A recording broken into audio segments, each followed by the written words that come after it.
What caught me off guard with that one was it had all the makings of a Christmas movie. Love lost, go back to the old village, go back to the mom's baking in the kitchen, and you can't get the guy that's chopping trees down in the forest. But this one was kind of like Christmas Tinder, catfishing. But the thing that struck me kind of weird was she got over the catfish pretty quickly, don't you think? It's a major plot issue for me. Not that she got over the catfishing early, but that the whole plot hinged on she at a bar saw the photo of the person that the man used to catfish her and was like, I'm going to try to date him. Based off looks alone, right? Welcome to the Creative Jungle Podcast, where we explore the creative process and fascinating people who have creative courage. Here are your hosts, Artie and Justin.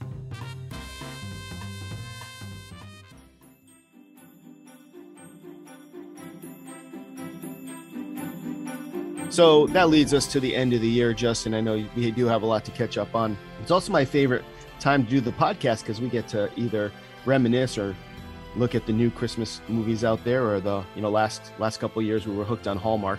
But I got to be honest with you, I don't know if this changed for you too. I have been watching less Hallmark because Netflix has really been kicking it in. I don't know what they did. I did say to Heather the other day, I think Hallmark's gone. Yeah, I don't know what happened. Hallmark's but in trouble. And the Netflix production of Christmas seems to be going up a little bit because it seems like they're getting bigger stars and bigger production.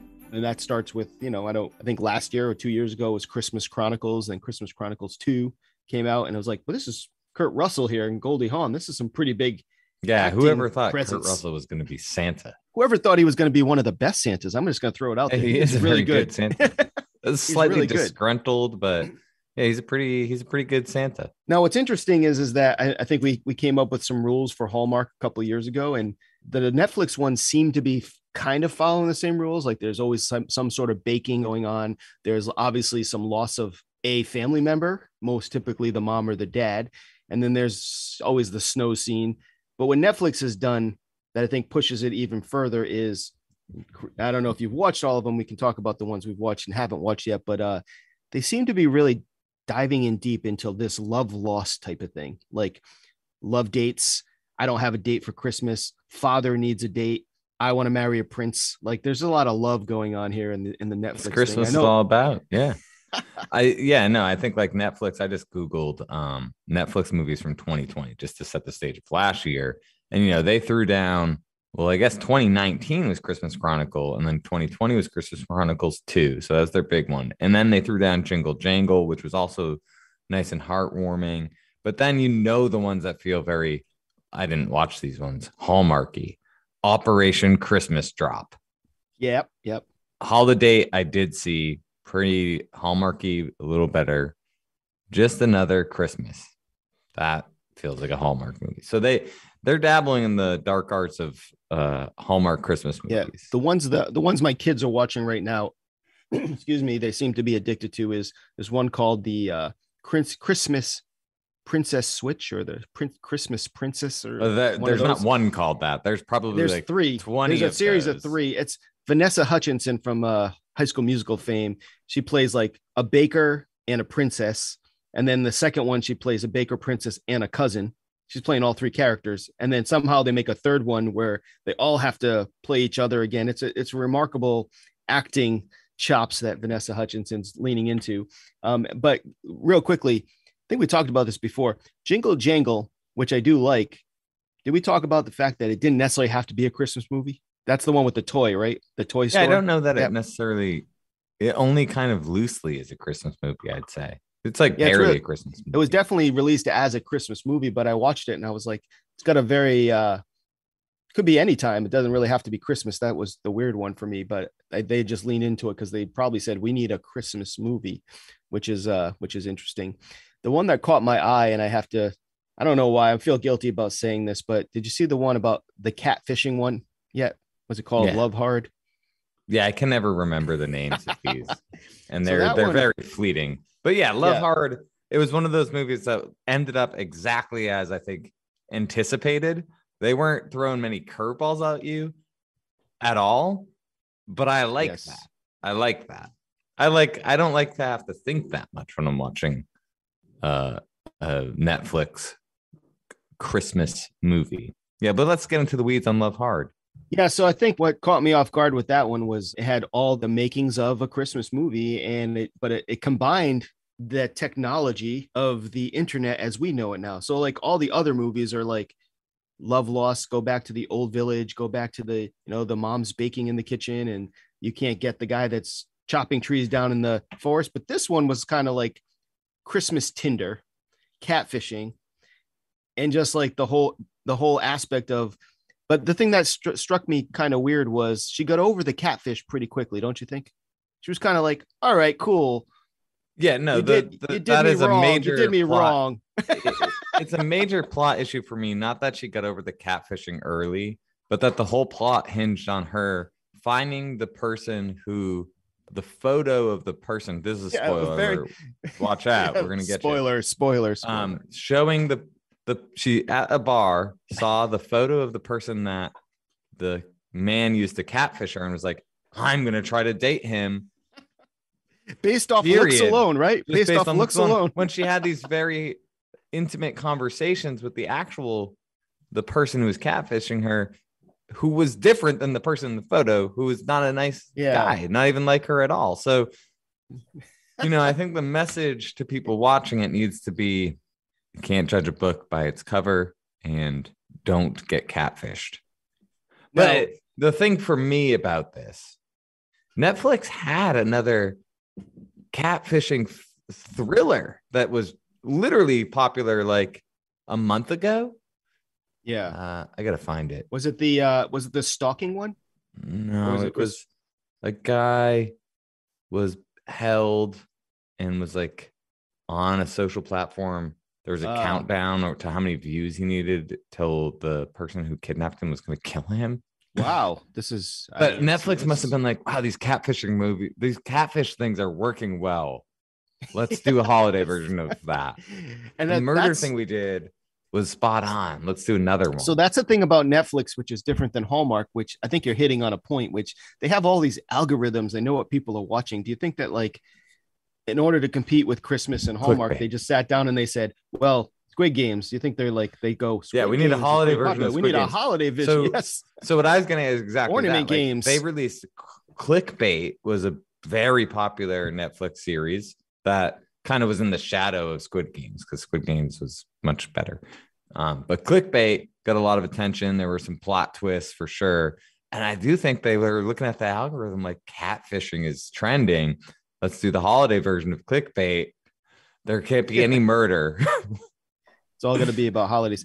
The other thing that they leaned into in the last couple of years too was this kind of background story of how St. Nicholas Santa Claus started. So they had like all of these like where did like Klaus came out, Claus came out, the cartoon. This one, the boy, good one. Yeah. The Boy Named Christmas came out. They were like, it's all about like how the start of Christmas happened.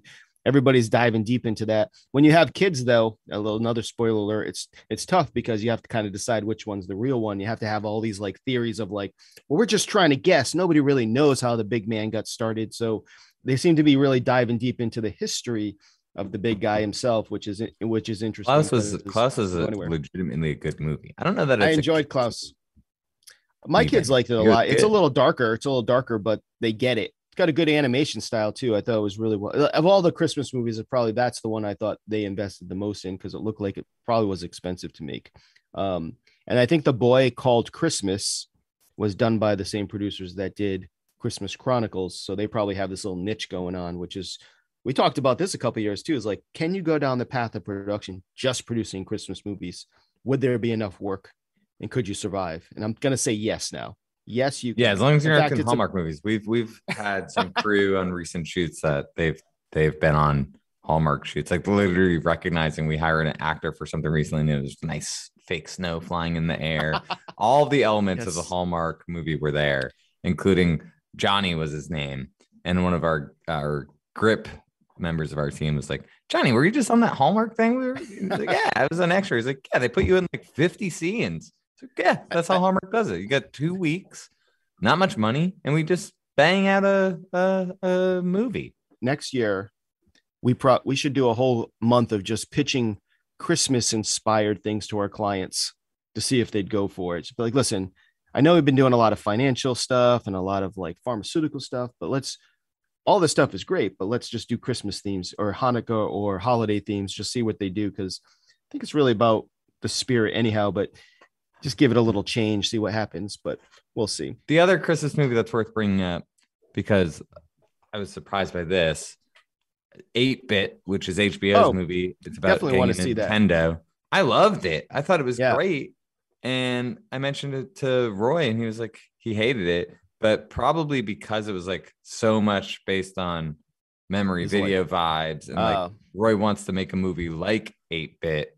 That's the one with Neil Patrick Harris. And he thought like right? everything was over the top, but I didn't. I thought it was, but my comparison point is the Hallmark movies. So it's like 8-Bit's a good watch. Will I watch it every year? No, but I will say like at the very end, I was like, that was a really good ending. So I will, now that you're reminding me, I think that's the one with Neil Patrick Harris, right? And I like him a lot, but I was watching the trailer to that and I don't know the whole movie, but I was a kid of the 80s. And I got to tell you, like, that's how it was. Like they used to have these contests.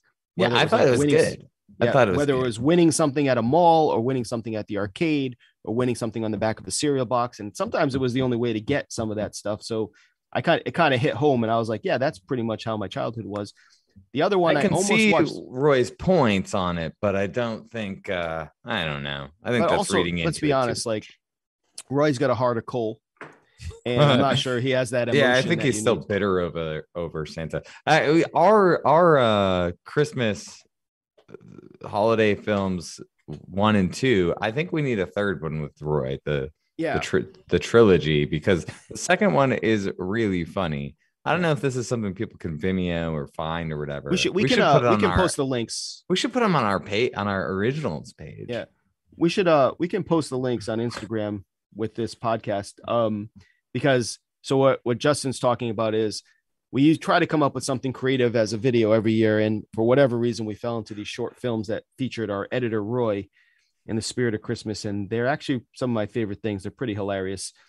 And I like them. Second one is Animus Hires Santa. Yeah, we're good friends with Santa. Our company is very good friends with Santa, and he came to our office and just laid it down, put down an acting performance for the ages, and it was just really good. So we should definitely post those. Hires Santa. Santa?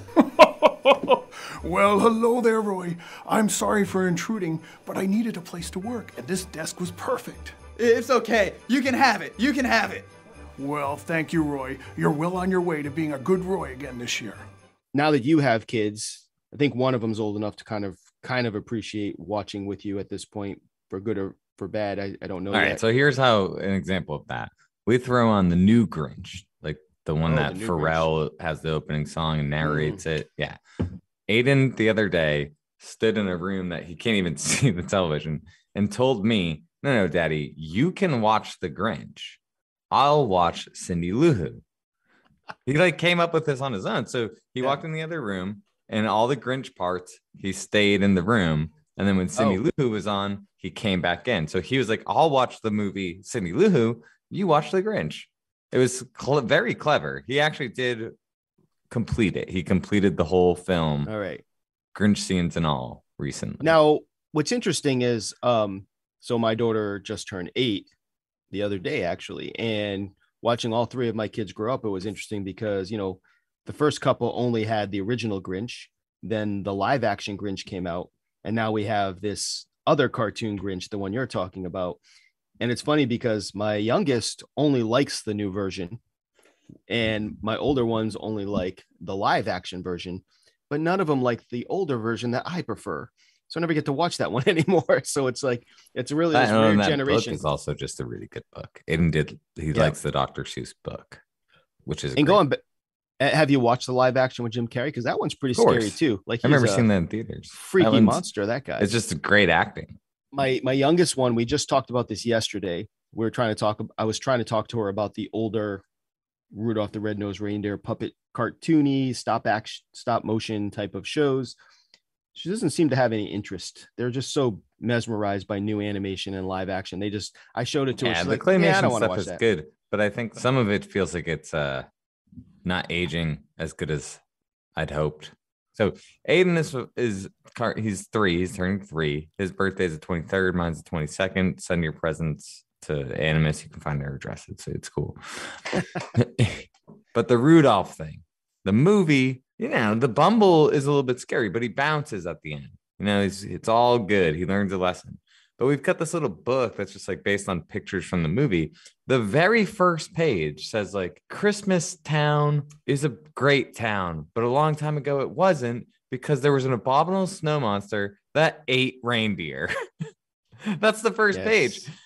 I don't even like reading it to him because it's like that's so it was.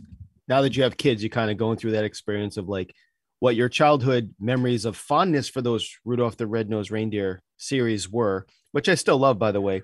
But it was funny because when my kids came home from school once, the gym teacher was using Rudolph the Red-Nosed Reindeer, as a bullying video.